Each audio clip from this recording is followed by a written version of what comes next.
My name's Damon Torgerson. I'm the CEO of Alludo, and I'm going to be the facilitator of this conversation. I'll introduce our two lovely hosts or guests in a second. I just wanted to kind of welcome you all here and kind of orient a couple things. One, we've got the chat, so if you could introduce yourself, that would be great. Um, this will be recorded, so we'll be sharing it out. So if folks got to drop off, totally understand. We will be sharing that. But if you could introduce yourself, that would be great in the chat. I have a question or excuse me, a poll, which I will release here shortly, which is going to be where are you at with your on your AI journey? We want to kind of give Tiffany a sense of where people are at, so that we can kind of tailor the conversation a little bit to where people are at. And if you have any questions, we want to leave time at the end for questions. If you have any questions for Tiffany, there is a Q&A feature, so you can just submit your questions. We'll receive them and review them, and then I'll kind of go through them and hand them over to Tiffany and or Heidi to answer. And then the very last thing, I do want to share.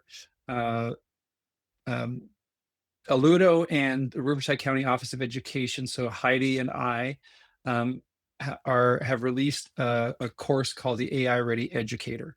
That is a course that Heidi has written and created, and it is available today, offered through the Riverside County Office of Education.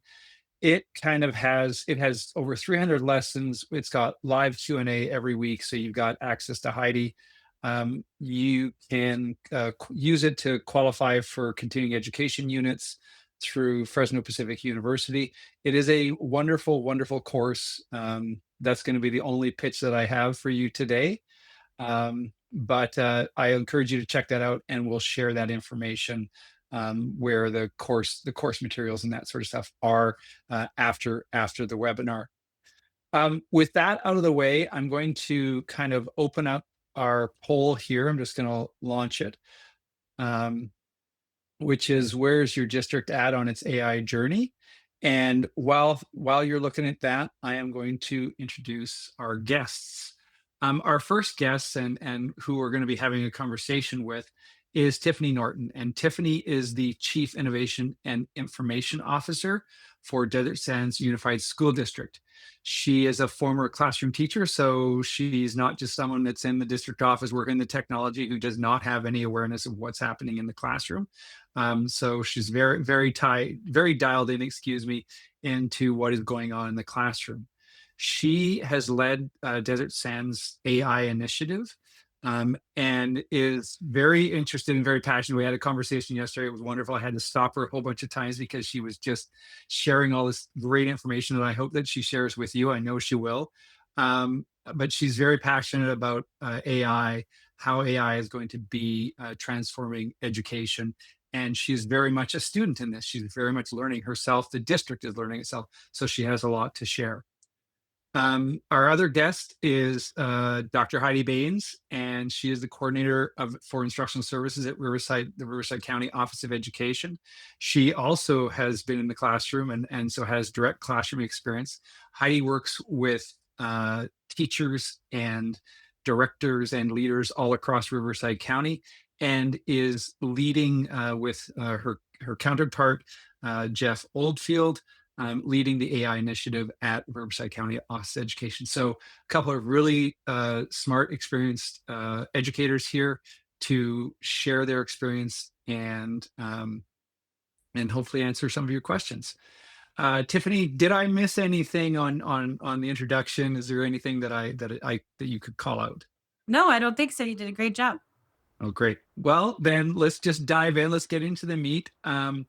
So Heidi brought this to my attention. She brought Desert Sands, and this is our second webinar where we're talking kind of about AI and emerging technologies. And she said, you have got to get Tiffany. Desert Sands is really, really leading the way, doing some really exciting things.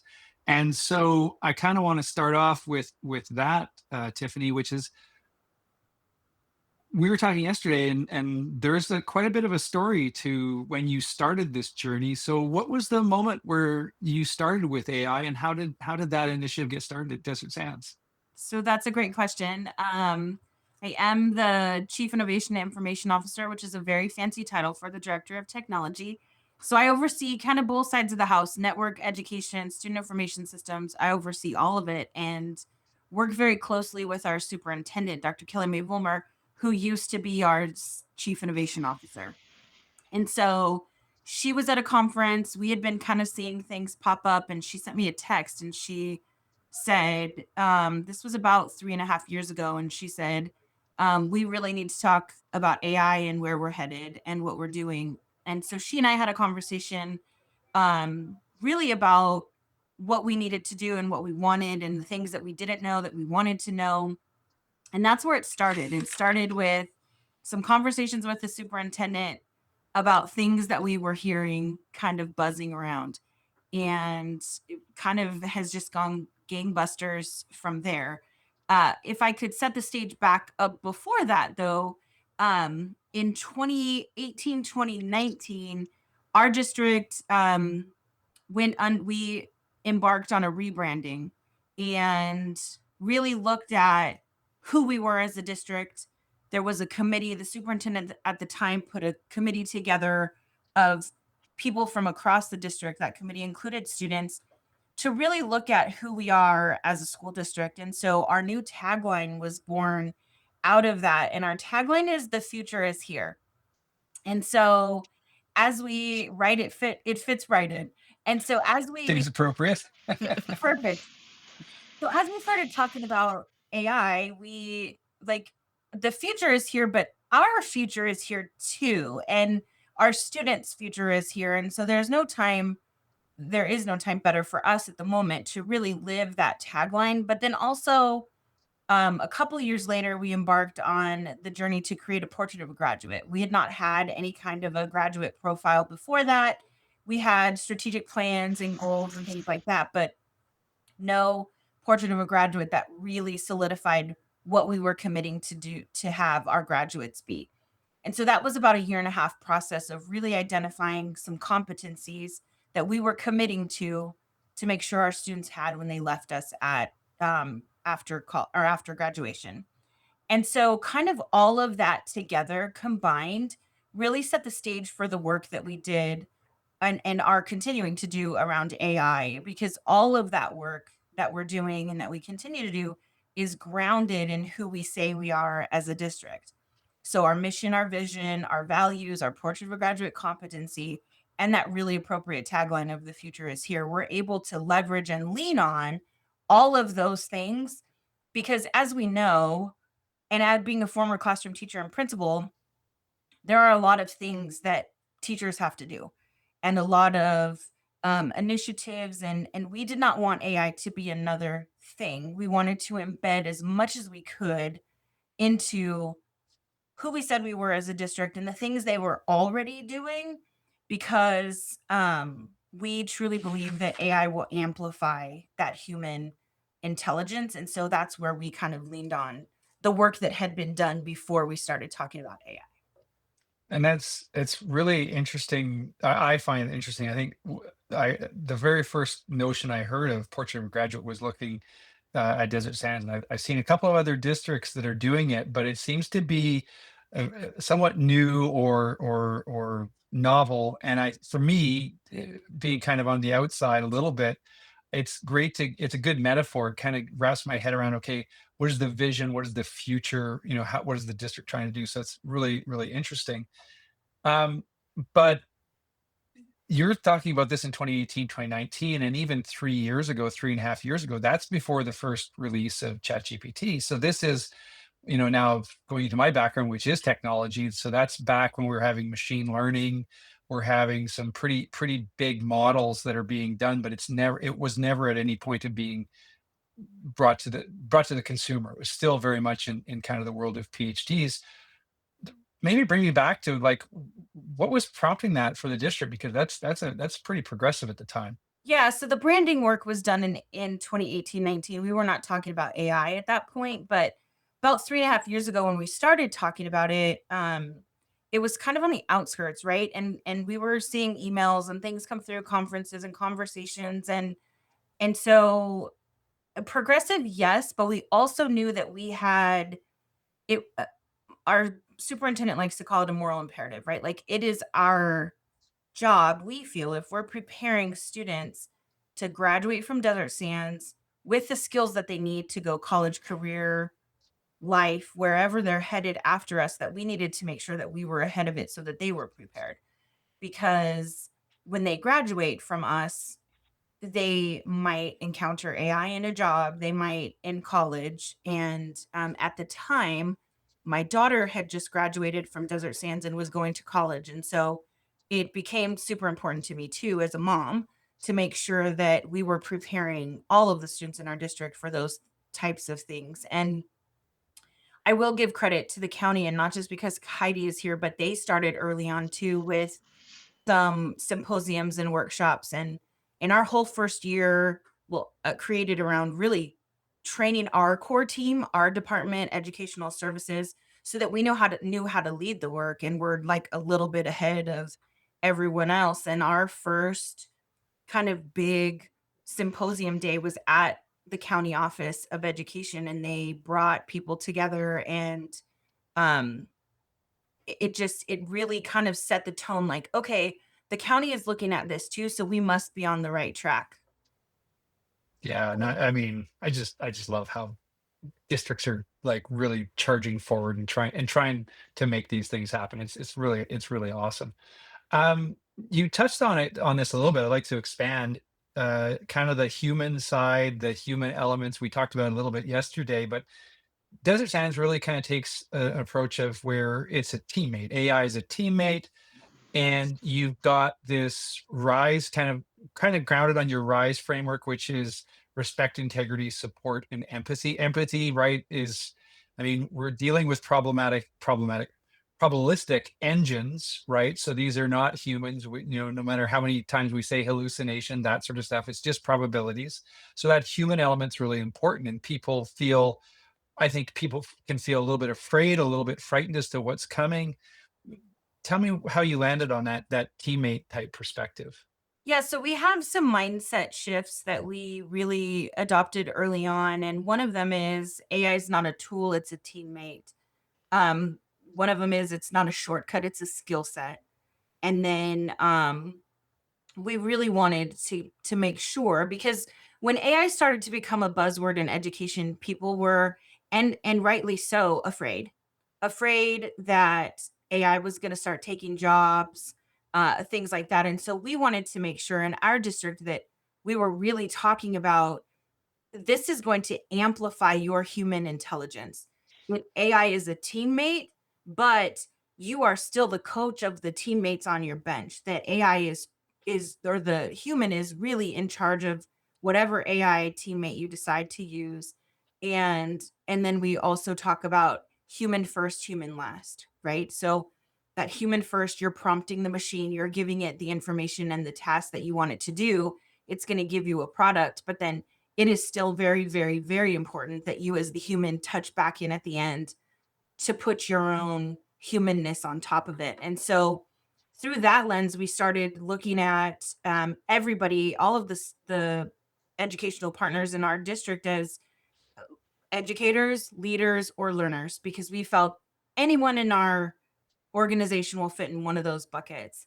And so we started really looking at and training our leaders, because they then would train our educators, and then our educators would then be have enough information to train our learners, and make sure that they understood, and that AI literacy piece is there, and really to keep the human at the center of everything that we do. And in the beginning, to be completely honest, our first year was focused around, education, and making sure that we were really talking and letting people just explore and experiment, and we were exploring and experimenting. But we had student leadership days, and we asked some students some really great questions. And one of them, my favorite one actually, was, what do you wish teachers and administrators knew about utilizing AI? And the answers from our students, I let them be anonymous because I wanted them to be honest. And that's one of, yeah, I still think back on it, right, 3 years later, and I'm like, oh, I wish I had had them put their names because I would have liked to follow up with some of them. They had some really great sound bites. And one of them was around authentic assignments and assessments. And so, because the cheating conversation came up, right? And one of the students said, if our teachers were giving us authentic assignments where they could hear our authentic voice, they would know right off the bat if we were using AI to cheat or if we were using AI as a teammate to help amplify our human intelligence. And so we really, from the very beginning, and we still say it today, I had a planning meeting today with our PD director for our principal meeting that's coming up. And that's, we focused probably half the meeting on really, really talking about human at the center of everything that we're doing because humans have a unique gift to really put their touch on it. And so I love a theme. We have stickers that talk about all of it, right? But it really just making sure that that's the conversation is if you're using AI as a teammate to clear up time or to help amplify, then what are you as the human doing with that time that AI might have saved? And so it just has always been a topic of conversation and it was never not an option to be that way for us. I mean, it's interesting. We're talking about AI, cutting edge, that sort of stuff. But at the end of the day, we're still in education. We're still going to talk about stickers Mhm. every now and then. Yes, you need to pay me to make your um, sticker.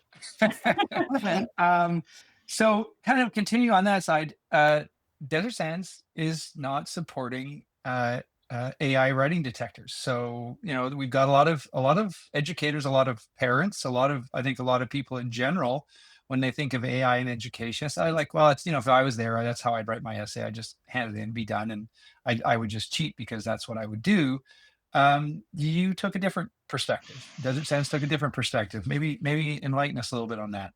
Yeah, absolutely. So, we talked about it a lot. Talked with a lot of different teachers. We talked internally with our leadership team. I have a team of teachers who support technology.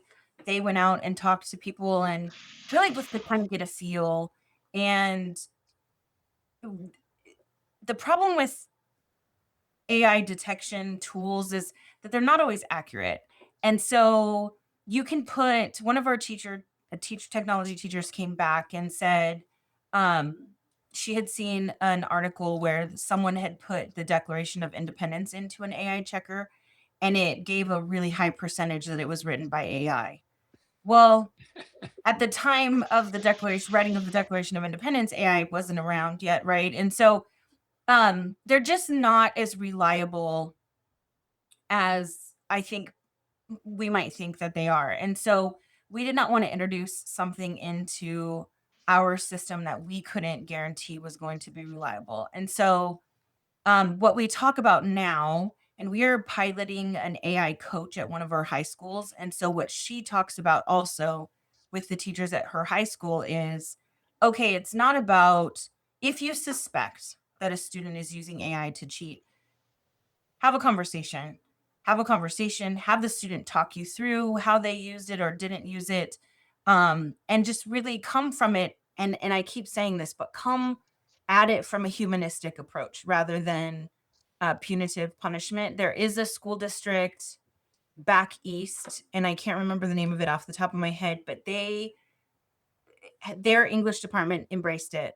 And they said, "We know that, you might want to use it, and that's fine. But if you do, we want to see then what you did with the support that your AI teammate gave you." So if you're using it as an editor or as a teammate to look at and provide feedback on writing assignments, then just show us what you prompted, show us what you did with the feedback, and turn in your final product. And then we'll look at it holistically rather than, oh, you used AI and it's punitive in nature. And so if we really are, and what we're talking about right now in our district a lot is AI literacy and the importance of teaching that, just like you would teach math or reading literacy. And so if you truly are looking at it from a humanistic AI literacy component, we need to use it to teach rather than use a checker that is not always accurate. And I have a funny story. I had a staff member who, not in my department, but was going back to school and did not utilize AI to write a paper and got called into the professor's office basically the professor said you use AI and he had to prove all kinds of things that it was actually his writing. So the basic all of that to say the basis of the decision for us is that they're just not accurate and there are other ways in our opinion that we can kind of get around using something that we are not confident in the accuracy of.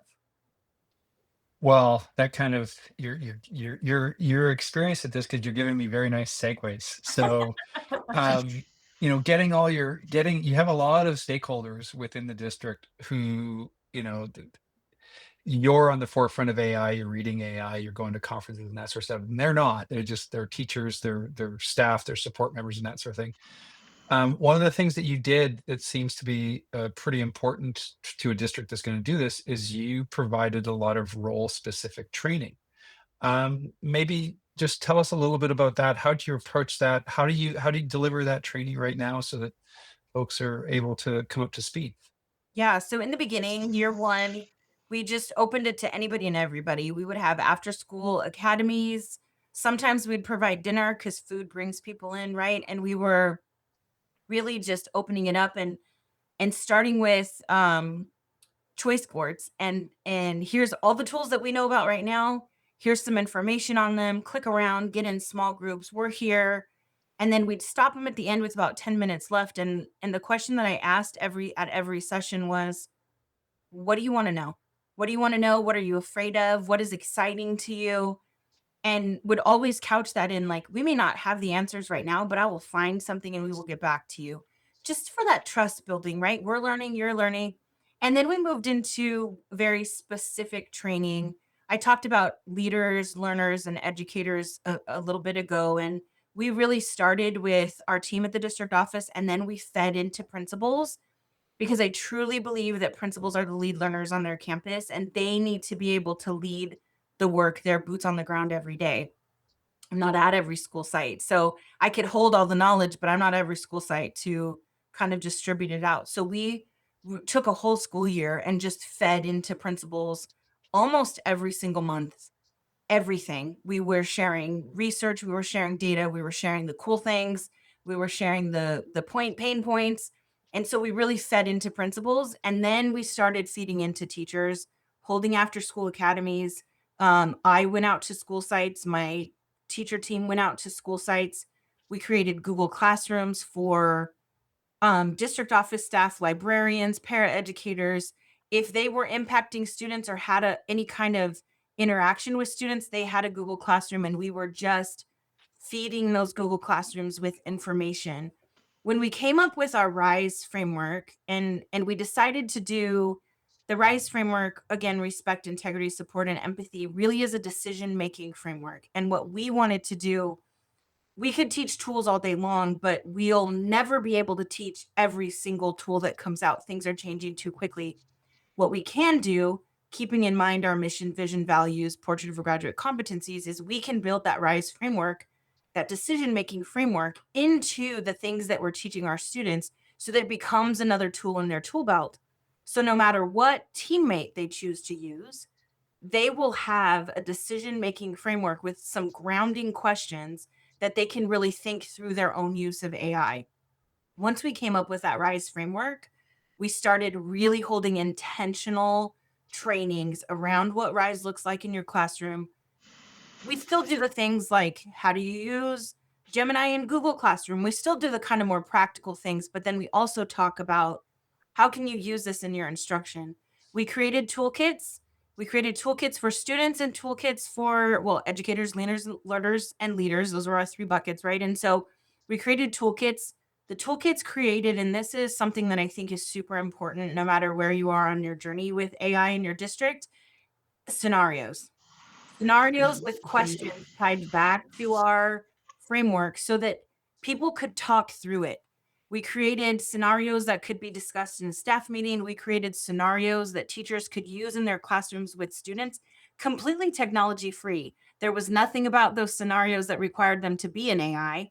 It was just the conversations around scenarios like I'm applying for college and there are multiple timelines and essays and deadlines, and I know that there's this thing called AI. How can I use that?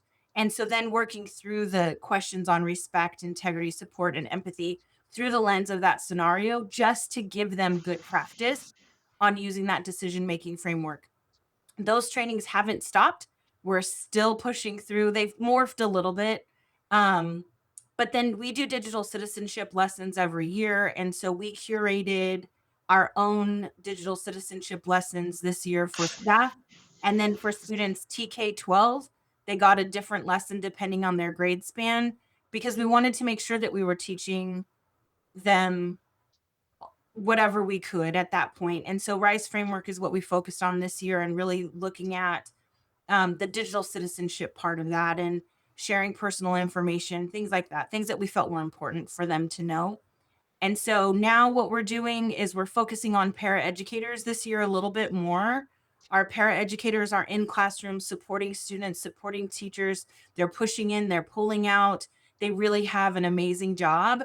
And so we are focusing on them to make sure that they also have the training that they need while everything else is still ongoing, right? I still meet with the principals every other month. We're still offering training for teachers, but now we're starting to kind of specialize it in job specific. We're working with business services. It really became kind of an all inclusive approach. And we have kind of a base training, right, that we can give. And then we customize it based on who we're meeting with and the needs of those people. But I truly, leading this work has been something that's just been so amazing to watch happen.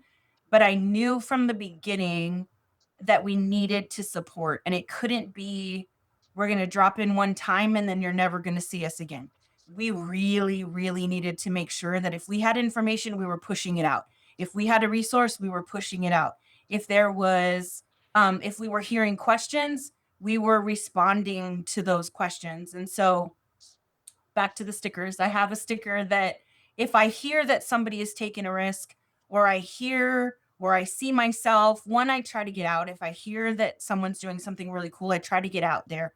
One, to validate the work that they're doing. And two, I just think it's important. People talk, right? And so if they're getting recognized for taking a risk and using these teammates and experimenting with their students and things like that around the use of AI, I want to celebrate that. So we have a little Gemini sticker that has our logo kind of built into it. And yes, I use Gemini to help me build the sticker. And they get a handwritten note from me thanking them for taking a risk, thanking them for using AI, and then that sticker. And so that's how we're trying to keep the momentum too. And then I talked about a little bit about piloting that AI coach at a high school. And then also what we're working on for the second half of the school year till the end of the year is bringing in teachers who are doing some pretty incredible things and having them lead after school academies for other teachers. So it's not always coming from us as technology or educational services. Now we're bringing in people who are doing some phenomenal things and letting them share what they're doing too. Well, that is wonderful. We talked about this yesterday. Wonderful change management, right? It's typically a three-legged stool where you've got people, organization, and technology. And yeah, AI is a big technology. It's a big emerging technology, but there's going to be another emerging technology, and no matter what that is, you've got to bring the people and the organization along. So it's really cool. I love the handwritten note, right? Which is Yeah. kind of like, wait, this is AI. Wouldn't you just send an email? But no, that handwritten note is really important. I want to share our poll here because I've got a kind of take a little bit of a pause and kind of ask a question because in talking to you, it sounds like that everything's just great. Like it's just everything is flown. There hasn't been any missteps, any flaws. We just go along. We've got all these practices. Everyone's singing the same song, and we've got some folks here that are kind of looks like about 50% or the majority of people are either at the very beginning or they're just starting, right? So there's kind of we got some early conversations. We've got some policies in place, but they haven't been implemented consistently, that sort of stuff. And we were talking yesterday, and I thought this is just a really good kind of I think it's healthy from a change perspective, from a change management perspective, to have people leading that change who are able to stop every now and then and reflect. um, this journey didn't just go in a straight line. So So why don't you share where you kind of where you started and how you maybe had to reconfigure?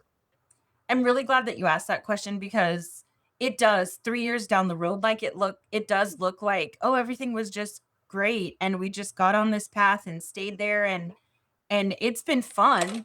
But it has not been a straight path by any way, shape, or form, and so, we had a couple of missteps, but early on, um I've been talking this whole time, right, about human amplifying the humanness and human first and human last, and tools are they're not tools, they're teammates. And um we decided early on, because we were getting asked a lot by classroom teachers and principals, like, well, what does the district recommend as a tool?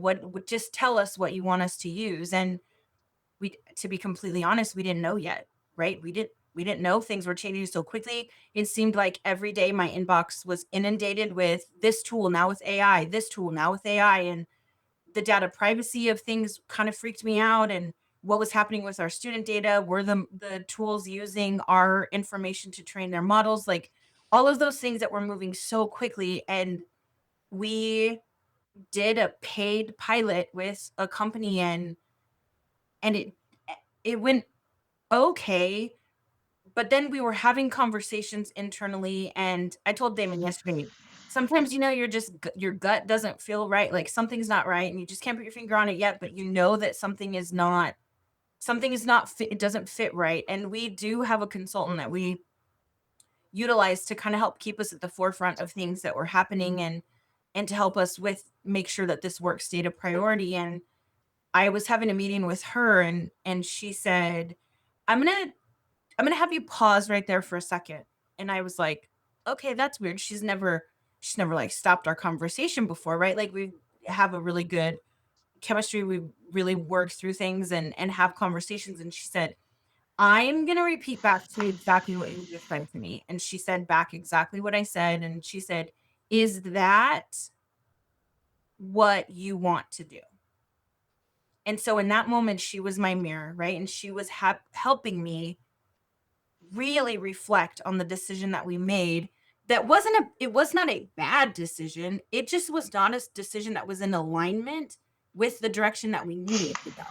And so instead of staying on kind of the path that we had started, which is everything is grounded in our mission, vision, values, portrait of graduate competency, very much human centered, very much centered around the RISE framework, we were doing this pilot of this tool and then trying to make everything else fit into that tool. When we say it's not a tool, it's a teammate. Well, that tool was not being a teammate. We were trying to fit everything in. And so that was a very public misstep, because we had rostered, they had signed data privacy, right? Like, it was very public. People were using it. And we had to started with principals and said, okay, we're going to work to start to kind of peter off of this tool and get back to what we said we were going to do. And we recognize that these are the things that teachers are using it for. We recognize, so we had to own it, very publicly, had to own it in our district. And um, there were some people who were not happy. And as we started to explain, right, like why we needed to course correct, there were people who still were not happy. But then we were able to provide alternatives eventually. And so I would say if you're early on, it is very easy to get kind of caught up in, I need a solution right now for these questions that are coming at me. And in the moment we were like, yay, people want to try this. Oh my gosh, we don't have anything for them to try. Like, we didn't know what we wanted. And so it was it was a really very public course correction that I think we are better for now, because we've done it once, right? And so there is no, when people ask for something, there is no kind of hesitation to say, okay, but that's not in alignment with what we said we were doing and what we collectively agreed on, and it's not who we say we are. And so there have been a couple of other things too where we were like, "Ooh, we put that out too soon," or we need to backpedal that message a little bit. Um, we rolled out AI to students on November 1st, and I remember that day because I was petrified. We knew we had things in place. We had provided training, we had provided one pagers, we had provided everything that we could think of, but flipping that switch and making sure that everything really was going to do what we thought it was going to do was really, really scary. And it honestly, it has become a beautiful thing. And I know that that sounds a little like, ooh, touchy feely, but it watching our AP lit classes at one of our high schools use a custom gem that their teacher built for them to provide very pointed, very specific rubric based feedback on their writing. And they get that feedback in minutes as opposed to 2 weeks, a week. And then they know what to do with it because their teacher has really prepped them for that. I talk to that teacher quite often, and she says there are two things that the AI gem will never grade. One of them is voice, and I can never remember what the other one is. Um, but she said, I grade on voice because there are certain things that I can assign to my teammate, but there are things that I still need to own. And so she had some skeptics. This is my favorite story. She had some skeptics in her class the first time they used it. And then they got the feedback back, and some of the kids were like, "Man, this AI gem is way harder of a grader than you are." Because the gem is trained, right? AI is all about patterns, and so the gem is trained on the rubric and the teacher instructions, and it's very analytical where, her humanness comes through, right? Which I think is a beautiful thing, but all of that to say, I guess, if you are in the early conversations, whatever you decide to ground your work in, make sure that the decisions that you make are in alignment with that. And mistakes are going to happen, missteps are going to happen. The path is not going to be straight, it will be a curvy line, but it is worth it. If you keep that at the center of what you're doing, when you get to a point where you have a guidance document or you have consistent implementation, it's such an amazing thing. I don't want anybody to think that we're at 100% usage and that everybody is super, super proficient. We 100% have various kind of levels of where people are, and we are meeting them where they are now at this point to help amplify who they are as a human and use the tools. But we're not forcing anybody to, right, if they don't want to. So, Well, I think it speaks volumes to you and to the district leadership to be able to walk back that mistake, right? You didn't not even call it a mistake, that learning, right? yeah, And to be able to change course and correct for you, right? It's not for, it might not fit for another district, it might not have been correct. an issue, right? Um, because had you let it fester, right, it would have continued and continued and continued. And we all know of initiatives and programs that do that and go on for a long time because somebody doesn't step up and say, hey, we should change this. So kudos to that. I want to kind of open up here. Just we've got a Q&A for Tiffany. So please submit your questions, and I'm gonna, there's a little Q&A button in the top right, or you should see it in the top right. Please feel free to submit them there. And then I'm going to give you my last, while you're submitting those questions, I'm going to give Tiffany kind of my last question, which is, so we kind of started at the beginning. We started how you got here, kind of the growing pains and the training that you went through and bringing everybody there. You've got the AP lit that are really taking advantage of this. One of the other things that I think is really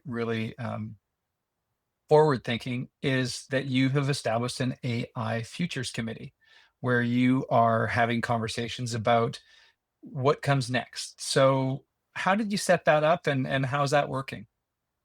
Yeah, so that committee is just now kind of taking off. It's a spinoff of our task force.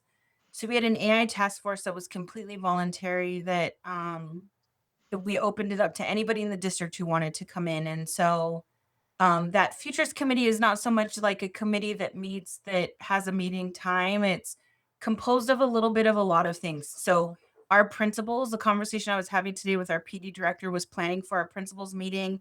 There was an article that came out the beginning of the month called "Something Big is Happening." I think that's what it's called, but um, it really talks about like what's been happening with AI and how quickly things are changing. And so what we're doing next is bringing that to principals to start talking about what does this mean for your school site? What does this mean for teaching and learning? What does this mean for conditions of learning? What does this mean for tier 1 reteach? What does this mean for instruction? And so that group is looking at that. Our AI task force is looking at what teammates may become available, how things are changing. If you just take Gemini and the kind of Google suite of things, Notebook LM, deep research, all of that has changed so much just this school year. So we're taking kind of that lens about what's happening.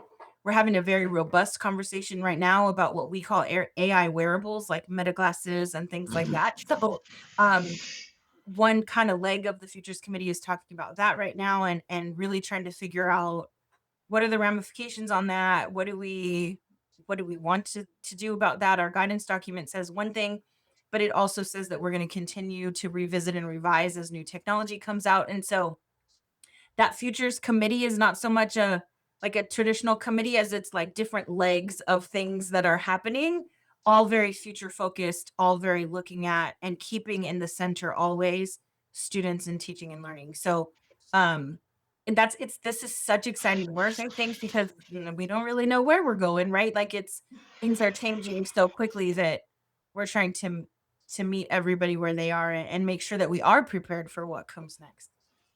Well, that's we don't have any questions coming in here, and I think it might be the software that we have. It's not. We've got people that are engaged and kind of in the chat. But I kind of lied. I do have one more question, Of course. which is what's your kind of advice to a district that's just starting? Like maybe they don't know what's going on. I mean, everybody knows AI is there. Maybe not to the extent, but um, what would you kind of recommend that their mindset that start to be when they're kind of start to dig into this? So I would say mindset wise, keep an open mind about it, right? Especially if you're leading the work. I would say it was very valuable for us to have a clear understanding and direction of who we were as a district, and also having the support of cabinet, superintendent, and the board. And so the board knew as we went along, the superintendent was letting, I was letting her know, she was letting the board know every step that we were kind of making as we were going. It was not a surprise for anyone. She was making sure that they were up to date. And so um we have board priorities, and I'm very proud to say that this year future ready learning in the RISE framework is a board priority, but that didn't come from nowhere, right? That came from making sure that they knew what was happening too. So I would say make sure there's clarity. That would be my first piece of advice. Clarity around what you want out of the work, and it may change a little bit, but clarity. And the second thing that I would say is don't do this alone. You need a task force, you need um something, a group of people, a think tank, whatever you want to call it, but don't do this alone, and make sure that you get the voice of some students, make sure that you get the voice of teachers because they're the ones that are going to be implementing it to impact teaching and learning. And so make sure that your task force, your committee, whatever you want to call it, is kind of a well-rounded group. The other thing that I would say is don't be afraid to pivot. Don't be afraid to pivot if you decide that you don't want to do the stoplight where red is, you cannot use AI here, yellow is maybe you can, and green is go ahead. If you decide, you know what, we don't want that, and then 6 months down the road, you're like, you know what, maybe we do need to revisit that stoplight thing. Don't be afraid to bring things in to that think tank group and really just vet them out. And we had a couple of teachers who were, everybody has them, right? Those early adopters ready to try anything. Find those people and then be like, hey, can we come out and try this thing? Or can we send you this? Will you try it and give me feedback? My Google chats are always open. And so I have teachers now chatting like, "Hey, look at this cool thing," or, "You know what? We tried this and then it just disappeared. Like, what's going on? Here's a screenshot." And I'm like, "I don't know, but I'll find out for you." So find those people who are going to be your forward thinkers, and back to the whole task force committee, whatever it is going to be, don't be afraid to have the people who don't agree with what's happening on that committee, because you're going to get really good feedback and opinions from them too. Um, and that was, I think, what made us super successful. And don't be afraid to reach out and ask other people for help. There are other districts that are doing really phenomenal things. Peninsula School District up in Washington is one of them. Chris Hagel and his team are doing phenomenal things. And so don't be afraid to search websites, get on LinkedIn and kind of poke around and start asking people questions, because there are people who are doing the work now and will be a little bit, even if it's one step ahead of you, and can just say like, "Hey, be careful when you start to talk about XYZ because this is what happened to us." And I think that's the beauty of education, right? Is that we like to borrow and tweak things and make them our own. And so I think that there's power in doing that in this work also.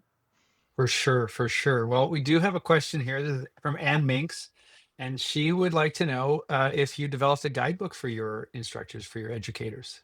So we do. We call them a toolkit, and those I don't share publicly, only because they really are grounded in our work here. But if you want to kind of have a sneak peek about what is in there, let me pull up our. We made a Canva deck for other districts that really kind of, it walks you through every single thing that we did and provides resources. So I will put that. I'm gonna let me find the link. Hold on, but I'll put that in the chat. So, and if you want to take a peek at that, that will give you some pictures of what it looks like, and then well, you can kind of go from there. I think.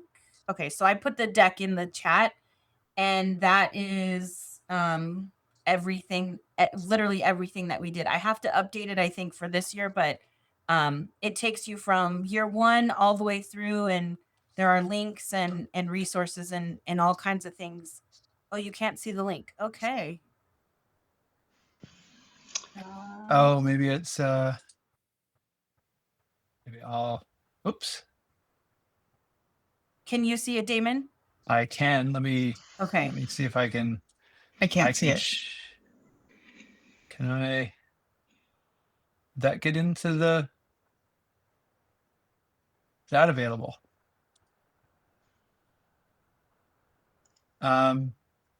Well, Tiffany, could I share this out to send it to the participants? So I will send this link out. I'll send Tiffany's contact information, all that sort of stuff, Heidi's as well. And this document will share it out. So be sure to check your emails, and we will include that. And yeah, not. Oh, looks like we got another question. Oh, the folks are coming in now. Oh, it's Dan. You're welcome, man.